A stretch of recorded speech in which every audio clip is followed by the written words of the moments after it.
कृष्णाय नमः।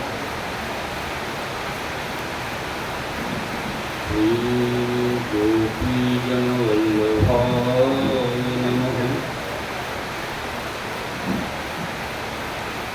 श्रीमदाचार्यचरणकमलेभ्यो श्रीगोसाईजी परम दयालवे नमः।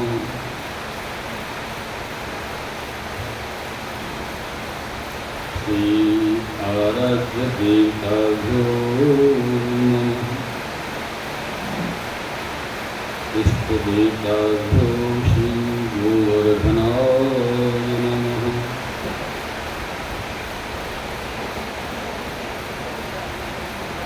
श्री गुरुचरणरेणुभ्यो नमः।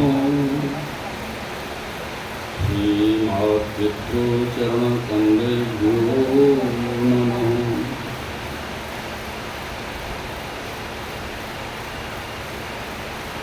श्री गोवर्धननाथपादयुगलं हेयं नवीनाप्रियं नित्यं श्रीमथुराधिकं सुखकरं श्रीविठ्ठलेशं मुदा। श्रीमद्वारवती सगोकुलपति श्रीगोकुलेन्दुं विभुम् श्रीमन्मथमोहनं नटवरं श्रीबालकृष्णं भजे। श्रीगोकुलपतेर्नित्यं शुभदं मास्पदं महत् श्रीवल्लभमते निष्ठं तुर्यपीठं वयुं नुमः।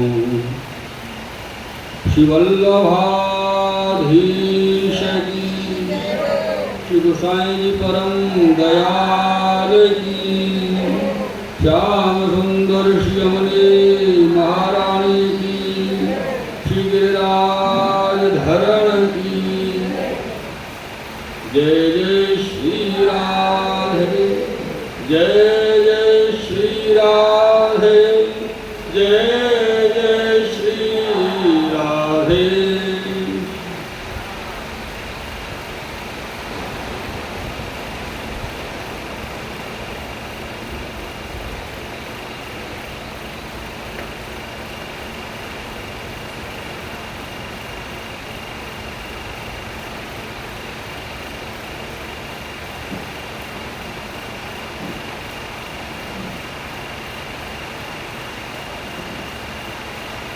सर्वप्रथम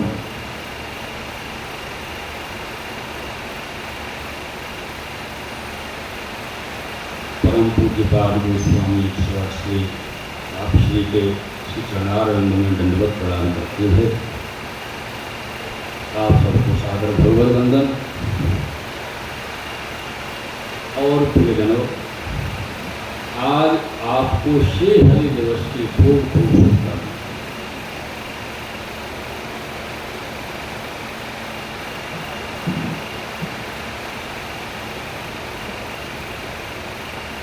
आज ये अलौकिक जो क्रम रखा गया है आप श्री की कृपा से,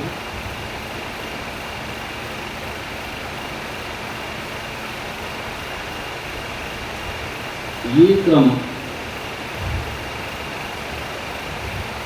अपने पुष्टि मार्ग में ही संभव है,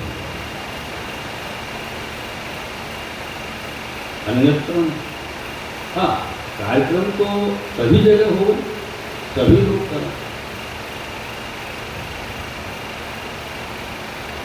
लेकिन अत्यधिक स्थिति में जो कार्यक्रम कराने वाले हो गए, लाला फलाने लाल और लाला ढके लाल, उनके वर्णन विशेष हो जावे तो फिर जो भगवत वार्ता भगवत चर्चा वो थोड़ी सूक्ष्म हो जाए। और मूल रूप को जो रसानंद है, अब की बार जो अपने यह कार्यक्रम के लिए आप सबको ज्ञात करावे के लिए जो पत्रकार रूप में छपा हुआ वहाँ में आप सभी को एक शब्द बड़ो सुंदर मुझको पहले दिन लगे वाह, क्योंकि वहाँ में एक शब्द आयो तो मुझको ऐसा लगे वाकई ऊपर आपने आपको हृदय आनंदित भयो। पुष्टि रस धारा,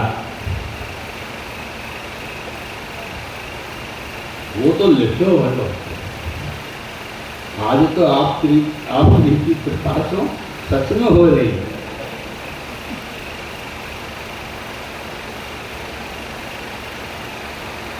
अपने या पुष्टि मार्ग में श्रीमद आचार्य चरण और श्रीमद विश्वेश प्रभु चरण दोनों स्वरूपन के जो चार सेवक हैं, ऐसे तो अनेक सेवक हैं। 84 वैष्णव की बात अपन करें, श्री महाप्रभु जी के 84 वैष्णव है, तो महाप्रभु जी ने अपने समय में 84 ही थोड़ी किए, हजारों लाखन जीवन को कल्याण कियो, उद्धार कियो, कृपा करी, कितने जीवन को सेवक किए। पर ये 84 वो रत्न आप श्री के थे जिनको विनती की गई, उनमें से भी ये 4 ऐसे ही गोसाई जी के 4 सेवक, 4 और 4 8 हो जावे। और इन 8 वैष्णवों को अपन अष्ट सखा भी कहें, अष्ट कवि भी कहें। पर एक विशेषता है मेरे प्रियजन, इनकी वैष्णवता में एक विशेषता है। विशेषता क्या है?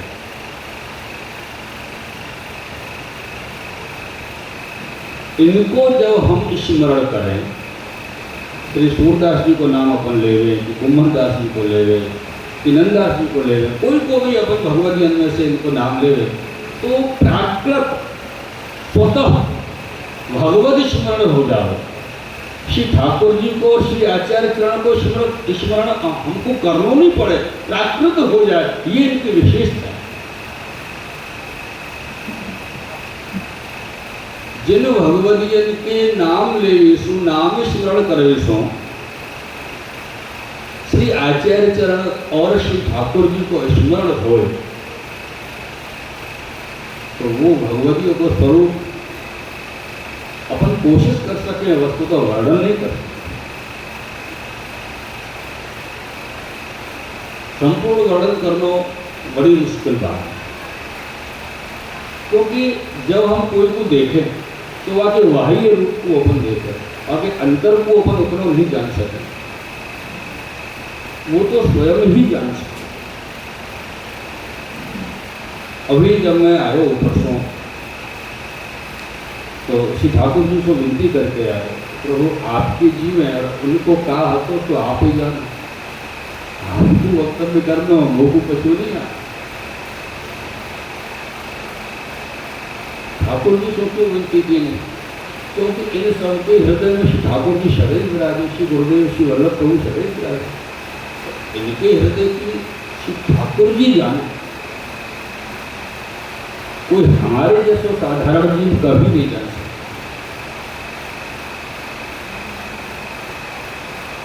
मेरे प्रियजन,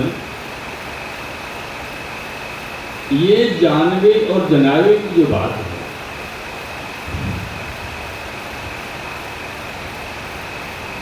ये थोड़ा अलग विषय हो।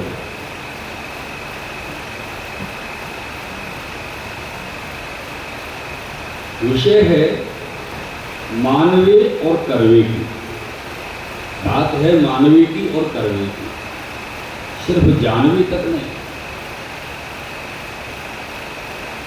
कि अपने प्रभु को मैं जान लियो, जैसे लाल अमूलक लाखन में प्रभु अंग में नरमी है जिति, उति नरमी नहीं या माखन। ऐसे सुकोमल प्रभु को जानना नहीं, पहचानना है, अपने हृदय में उतारना।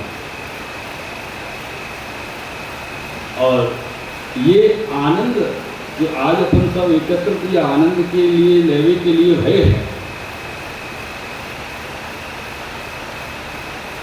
ये आनंद को जो मूल कारण है, क्योंकि बगैर कारण के तो कुछ हो ही नहीं, कारण तो हर कार्य के पीछे हो। और यह आनंद के जो कारण हैं, जिनकी कृपा योग से, यहाँ एक शब्द आया है कृपा योग। योग अलग विषय है और कृपा अलग विषय। योग करो तो शक्ति प्राप्त हो, भक्ति नहीं हो। योग करो तो शक्ति प्राप्त हो, भगवान नहीं मिले। और कृपा हो तो भक्ति रूप में भगवान प्राप्त। तो यहाँ पर दोनों कार्य, कृपा अर्थात भक्ति और योग। और ये कृपा योग कौन की आपके और हमारे सबके ऊपर भी है, ये तो आप सब जानो। परम पूज्यपाद गोस्वामी 108 श्री मनमथ राय जी महाराज श्री के कृपा योग में, कृपा योग से उन्हीं परम भगवतीय जनों के भगवदानंदमय जीवन चरित्र श्रवण करने के लिए यह एकत्रित हुए। इस आनंदानुभूति युक्त कृपा करने के लिए आप श्री के सन्मुख में अनेक शिव वंदन, कोटि शिव प्रणाम वंदन करना।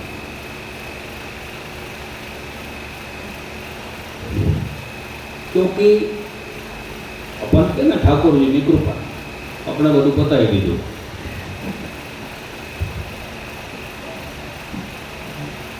ये कई करिए तो खाए ठाकुर जी की कृपा। अरे हमारा लाला ठाकुर जी की कृपा तो थाती ज नहीं।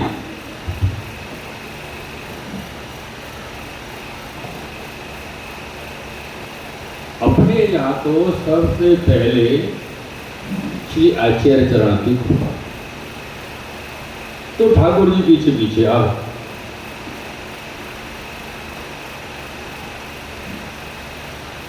और सबसे बढ़िया और आनंदमय जो विषय है, बात है, वो ये कल बड़ी सुंदर आनंद आयो कि कोई वैष्णव के ऊपर श्री ठाकुर जी प्रसन्न भई और वैष्णव को कही कि तुम कछु मांग।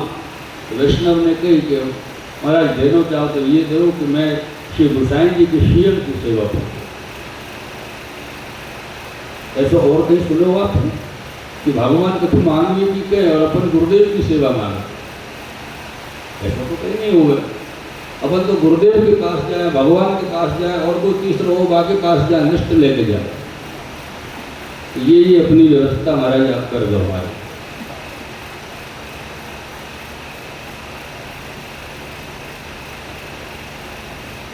तो यहाँ कृपा का जो विषय है प्रियजनों, ये कृपा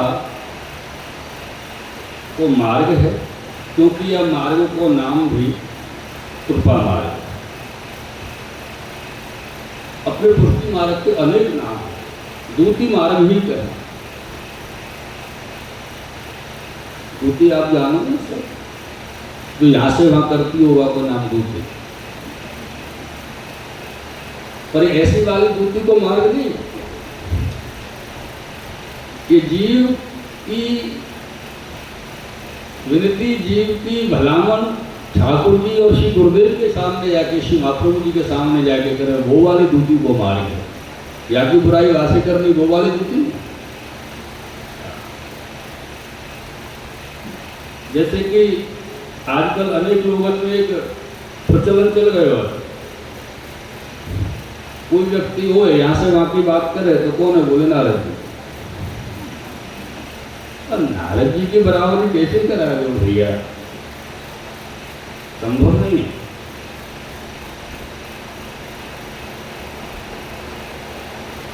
पर अपन कौन सो का है, जाको जैसो वाह वाह वैसो फल।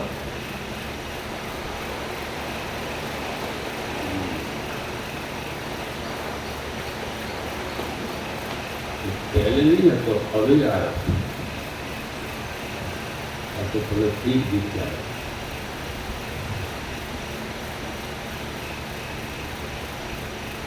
आज हम और आप सब परम भगवदीय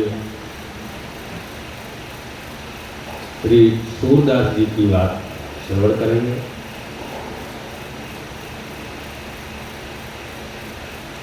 ये सूरदास जी को जन्म वैशाख शुक्ल पक्ष पंचमी संवत 1535 में हुए।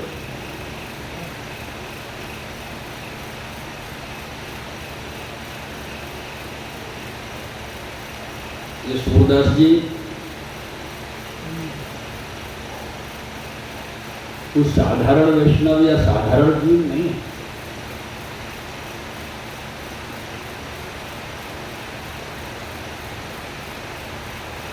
ये ठाकुर जी की निज लीला में अष्ट सखा हैं और उनमें कृष्ण सखा को प्राप्त है।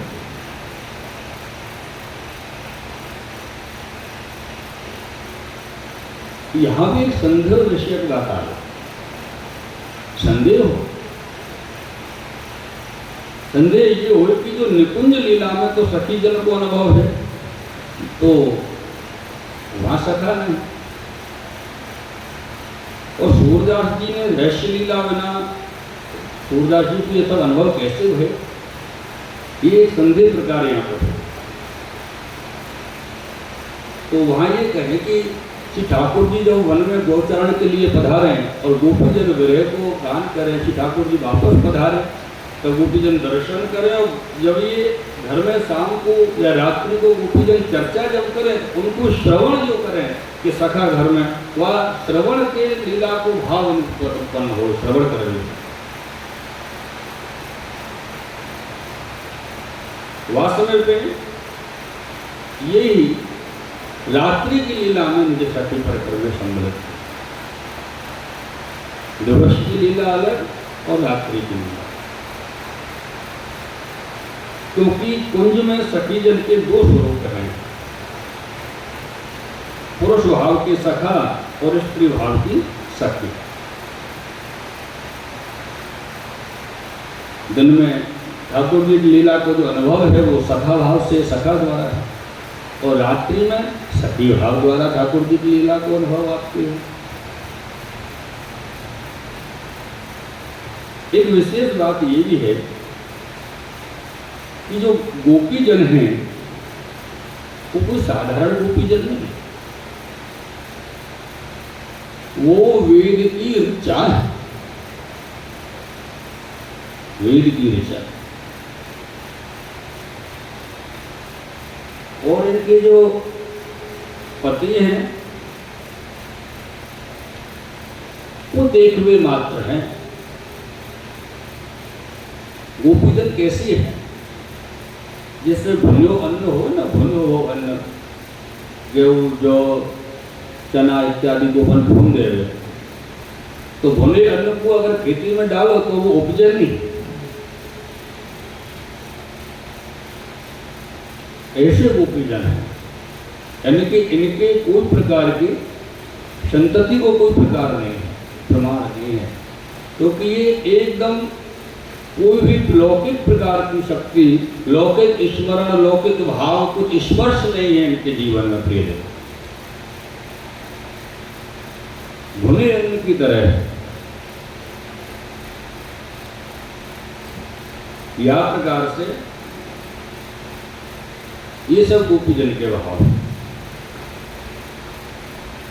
श्री सूरदास जी कृष्ण सखा को प्रागट्य हैं, और लीला में कुंज में आप चंपक लता है, चंपक लता सखी को प्रागट्य है। या लिए श्री सूरदास जी को सगरी लीला को अनुभव है, कोई भी लीला उनसों दूर नहीं। श्री आचार्य जी, श्री महाप्रभु जी की कृपा है, याली ने वो अनुभव जागृत हुए या भूतल पे आए पीछे, कृपा से संभव हो। और एक विचार मन में ऐसा भी आवे कि अगर श्री सूरदास जी महाराज लीला के जीव हैं, लीला संबंधी हैं, तो जन्म से ही अनुभव क्यों नहीं हुआ? जन्म से अनुभव होना चाहिए। तो उनको मोह क्यों भयो कि ये सब मेरे हैं, ये वाकई हैं?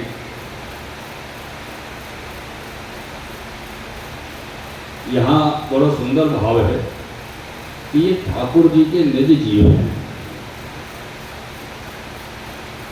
ठाकुर जी की तरह ही प्रकट हुए के लौकिक की ताई लीला करे, लौकिक की जैसे लीला करे। और ठाकुर जी ब्रज में प्रगटे तो कोई ब्रजवासी को प्रारंभ में कछु पतो चले कि भगवान प्रकट है, नहीं, नंद को लाला भयो, नहीं यशोदा जी को लाला भयो, इतनी बात खबर रहती सब। ऐसे ही ठाकुर जी के निधि जन। और अगर पहले श्री सूरदास जी को अनुभव हो और सूरदास जी भगवत लीला गाते तो अपने श्री आचार्य जी को तो समर्पण सूरदास जी को करना होता आचार्य जी के सम्मुख में, और आचार्य जी को यह श्री सूरदास जी गुणगान जो कर रहे करनो जीवन में, तो वो कैसे होगा? कि आचार्य जी की कृपा बिना संभव नहीं है। तो आचार्य जी की कृपा हो तभी ये संभव हो, स्मरण आओ। मेरे प्रियजनों,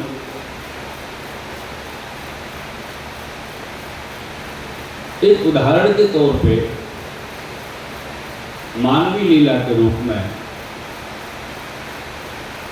श्री रुक्मणी जी को जब ब्याह होना रखो तो उन्हें एक ब्राह्मण ठाकुर जी के पास भेजो पत्र लेके कि रुक्मणी जी को पता नहीं है कि द्वारकाधीश मेरी पत्नी ही है, क्या द्वारकाधीश को पता नहीं है कि रुक्मणी जी मेरी पत्नी ही है, लक्ष्मी जी का स्वरूप है, तो फिर ये लीला क्यों करी? क्यों कि ये लीला करवे सो या लीला को गान भक्तजन जब करेंगे तो उनको कल्याण हो, यानी ये लीला की। अगर ठाकुर जी लीला नहीं करते तो सीधे सीधे रुक्मणी जी से मिल जाते तो इतनी कथा सब कैसे होती, भक्तजन कैसे वस्तु श्रवण करते, कैसे वह को आनंद ले पाते? ये उदाहरण के तौर पर यहाँ बताई गई बात है। और दूसरों, जब श्री स्वामिनी जी श्री राधे रानी श्री वृषभानु जी के यहाँ प्रकटी और श्री ठाकुर जी श्री नंदराय जी के यहाँ, वो उनके लाला हैं, वो उनकी लाली हैं। और श्री स्वामी जी के मन में विचार हो रहे हो कि कैसे वो को कन्हैया सो लाला सो मिलना है, ठाकुर जी विचार करें वो को श्री राधे सो मिलना है, कैसे मिलो?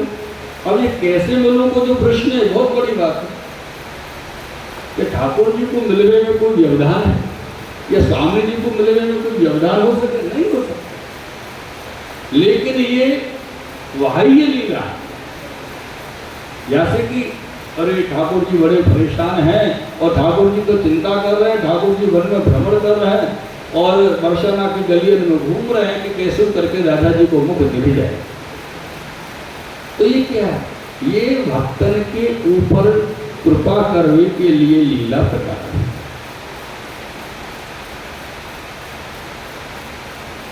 नहीं तो आप भी जानो, सब जाने कि श्री स्वामी जी और श्री ठाकुर जी एक ही रस रूप है, कोई भेद नहीं।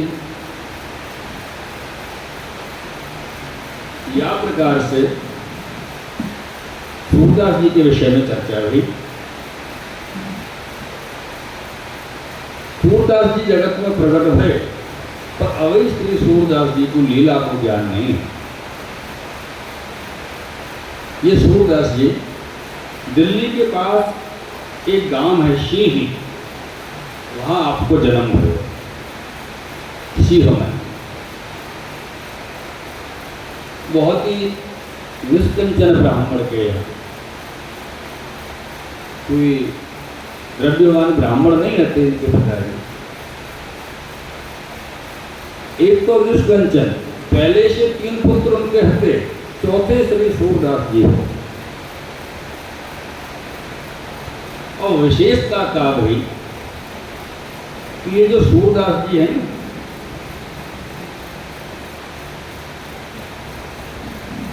इनके जन्मत ही नेत्र में ये सूरदास जी के विषय में एक थोड़ा भ्रम चल रहे हो लोगों में। एक और सूरदास भय विल्वमंगल सूरदास, लोग उनकी कथा को और इनकी कथा को मिला के चल जाए और वही थोड़ा भेद हो जाए। लेकिन सूरदास कौन को कह जाए, जाके नेत्र होए, जन्म के समय आंखें आवे, बढ़िया देखता हो और बाद में चली जाए, वाकु सूरदास नहीं कहे, वाकु अंधो आंधरो, वो सूरदास थोड़ी है। सूरदास तो वो होवे जाके जन्म सो ही नेत्र नहीं हो, ज्योति नहीं हो। लेकिन ज्योति की क्या बात है, यहाँ तो सूरदास जी के नेत्रण की जगह ही नहीं है, पूरा साफ एकदम, बस मस्तक से लेकर के सीधो नाश्ता मुंह है, ओष्ठ है, नेत्र को स्थान ही नहीं। मेरे प्रियजन, ऐसे श्री सूरदास जी को जब उनके माता पिता ने देखे तो बड़ा दुख हुआ। एक तो घर में वैसे ही गरीबी बहुत है और दूसरा ये बालक सूरदास भयो, कौन है आपको जीवन में उंगली पकड़ के चला रहे हो, ये भी दुख होता, बहुत दुखी रहते। मेरे प्रियजनों, एक दिन जहाँ ये रहते इसी गांव में, वहाँ का वो धनवान क्षत्रिय ने इनके पिताजी के लिए 2 सोने की मुद्रा दे दी। और जा व्यक्ति के पास में एक समय भोजन करने के अन्न की व्यवस्था न हो और बाकू 2 सोने की मुद्रा मिल जाए, आहा हा, फिर क्या कहने। बड़े प्रसन्न बोले, अब तो कई महीना की जो है व्यवस्था अन्न की हो जाएगी। ऐसे लाके पूरे परिवार में बात करी, दोनों मुद्रा लाके बड़ी संभार के घर दे दी कि कल इनको बाजार में देके और नकदी लेके और अन्न की व्यवस्था करोगे।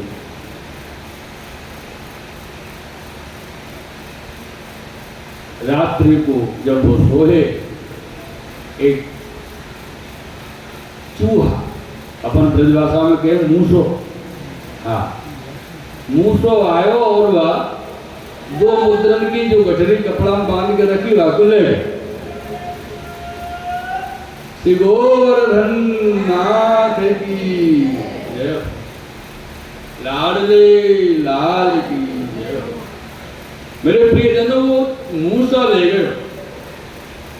प्रातःकाल जब इनके पिताजी जागे, देखे तो दोनों मुद्रा गायब। अब तो पूरे घर में हाहाकार मच गए, रोने लगे, माता पिता भाई सब रोने लगे। अरे जैसे तैसे करके 2 मुद्रा मिली और वाकु भी कोई ले गए, चोरी है। कभी कभी आपने देखो ना कि जहाँ व्यक्ति के प्रति अभाव हो ना, भाई पे संदेह हो और कछु नहीं हो तो वाकु गाली देने को मन तो करे कि या की वजह से ऐसा है। अभाव पहले से ही है, तमाम कोई चिंता को विषय है ही ना, जाए के ऊपर डाल दो जो डालना हो। तो माता पिता सब घर वाले कहने लगे, अरे सूर तू ऐसो कर्महीन भाग्यहीन भयो, 2 मुद्रा मिली व्यू चली गई, तेरी वजह से चली गई। सूरदास जी बोले, मैंने तो कुछ पियो नहीं, पर चलो क्यों भगवत। एक बात सूरदास जी ने कही अपने पिता से, बोले एक बात कहना चाहूं। बोले हाँ कहो, क्या बात। बोले बात ये है कि मुद्रा में अगर आपको बता दूं कहाँ रखेंगे तो आप वो को रोकोगे नहीं, घर से निकल जाने दोगे। अब पिता ने मन में विचार किया, तो कहीं भी जा देवता मुद्रा हमें बताया दे, हमें मुद्रा से मतलब है, तो उसे मतलब नहीं। सूरदास जी बोले, वचन दो तुम रोकोगे नहीं। बोले नहीं रोकेंगे, जो तेरी इच्छा हो सो करियो, हमको हमारी मुद्रा को ठिकाना बता, काम ले। तो बोले रात को मूसा ले गए और छत में जो बिल है वो मूसे को वहां में रख देंगे, जाओ देख लो। पिताजी ने जाके वो बिल खोद के देखो तो वो सामने रखी पाएगी 2 मुद्रा की गठरी। अब तो पिताजी खुश, बोले मेरे बेटा को सगुन तो बड़ा बढ़िया है, ये तो बहुत जानकार है योगी। अब पिताजी ने कही कि अब तो कहीं मत जाए। माँ पिताजी कहने लगे, घर पे रहो, कोई चिंता नहीं है, मुद्रा मिल गई है। बोले नहीं, आप मुझको रोकोगे तो फिर रोओगे कि मुद्रा फिर हो जाएगी। बोले नहीं, जब तक मुद्रा को अन्न चले तब तक तो खा, बाकी पीछे चलो जाएंगे। अब कितने अपमान की बात है कि जब तक खाओ, बाकी तो रास्ता ना हो। तो सूरदास जी ने मन में विचार किया कि मुझको खाना ही नहीं।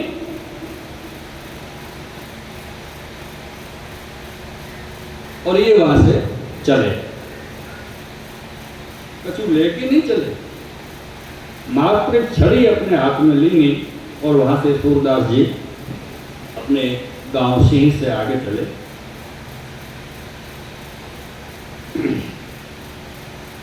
तो वहां जब आगे आ पाए, एक गांव में तालाब के ऊपर पीपल के नीचे आके आ बैठे।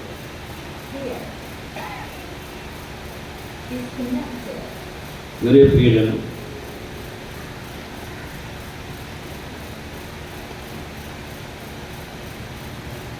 जाको भगवत कृपा होए, वाको दिखे कि न दिखे, ये हमारी अपनी दृष्टि है। वाकई अंदर में क्या चल रहा है ये कोई नहीं जानता। वहां आए के बैठे एक गांव में, पीपल 4 कोस थोड़े आगे आए, गांव में आए के बैठे पीपल के नीचे। उतने नहीं वह गांव को कोई व्यक्ति साहूकार रही पैसा वाला आयो और बेचारे अकेले बैठे गए। तो इनसे पूछी, भैया हमारी यहाँ 10 गाय चोरी है गई है कि निकल गई है, पता नहीं कौन ले गए हो। अगर कोई मेरी गाय को ठिकाना बतावे तो मैं वहां को 2 गाय दूं। सूरदास जी ने मन में विचार किया, वो तेरी गाय को क्या करना, मैं खुद घर छोड़ के आ गया। पर तेरी गाय मैं बताऊं, यहां से 1 कोस दूर पे एक दूसरा कोई साहूकार है, वाके आदमी तेरी गाय ले गए और वाको जो घर है वह घर के भीतर और एक घर है, वह घर में घोड़ा बंधे हुए हैं, घोड़ा के बीच में तेरी गाय बंधी हुई है, ऐसा ठिकाना होता है। वह व्यक्ति ने कही अगर गाय मिली तो 2 गाय जरूर दो। वो अब दूसरे गांव में जाके अपनी वस्तु को लेके आना मामूली बात थोड़ी है, अपने गाय को लेके आना। तो वो भी 10-20 आदमी डंडा लाठी वाले संग लेके गए कि बाजे तो बजा है, पर गाय तो लेके आवे। और वहां से बाजे जाके देखी 10 गाय वाकई मिली, आए लौट के और सूरदास जी से कहो कि लो 2 गाय। तो बोले वो तो नहीं चाहिए, चलो कोई बात नहीं, अभी बताओ कहाँ ले कहाँ रहोगे कैसे। अरे हाँ, तो तुम तो फलाने सारस्वत ब्राह्मण के बेटा हो, वो पहचान गए। बोले हाँ। बोले यहाँ काय को बैठे हो और आपको कुछ दिखाई भी नहीं देने वाला, आप तो वहां की भाषा में बोलो आप तो अंधे हो, लाला तू तो अंधो है और यहाँ कैसे चलेगा, कोई आदमी भी तेरे पास नहीं है। तो सूरदास जी बोले मैंने तेरे ऊपर घर थोड़ी छोड़ो, तो तू चिंता कर रहे हो, मैंने नारायण के ऊपर छोड़ो, वो संभाले हो। अब याके मन में श्रद्धा सूरदास जी के लिए जागी, क्योंकि गाय जो बता दे। एक बात तो आज की बात नहीं है, सदा की बात है, पुरानी बात है, चमत्कार को नमस्कार। कोई सीधा साधा आदमी कथा कहता हो, प्रवचन करता हो, अपनी सीधी सीधी भगवान की बात बताता हो ना, बाकी 2 पैसा को नहीं पूछे।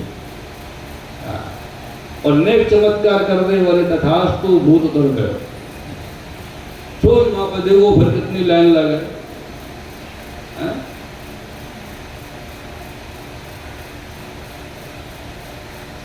तो ऐसे आपको लगे कि सूरदास जी ने चमत्कार कर दिया, मेरी गाय बता दी।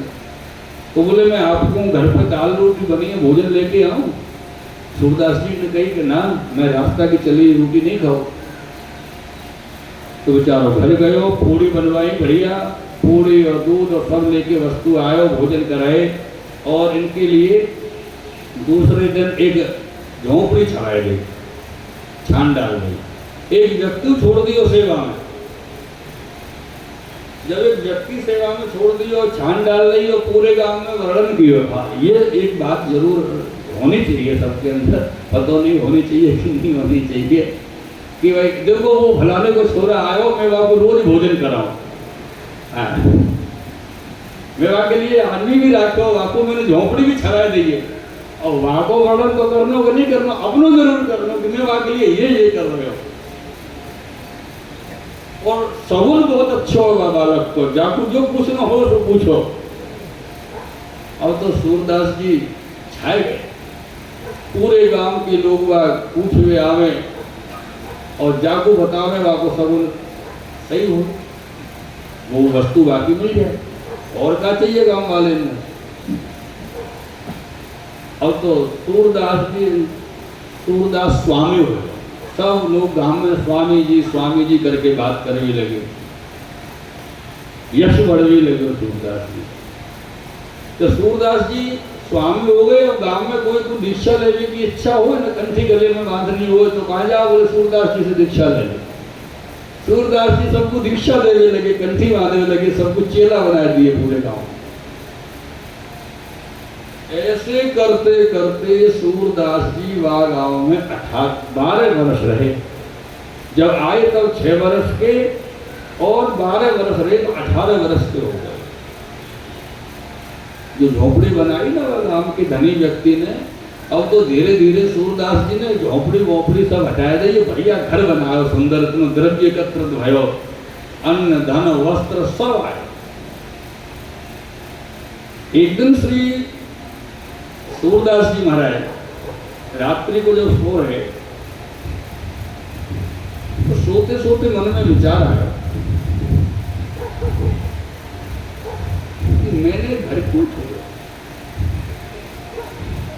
ठाकुर जी पावे के लिए, और मैं घर छोड़ के या माया में फंस गया, ये चेला बनाओ कि ये धन आयो कि ये घर बन गए महल बन गए। ऐसा उनके मन में भाव आयो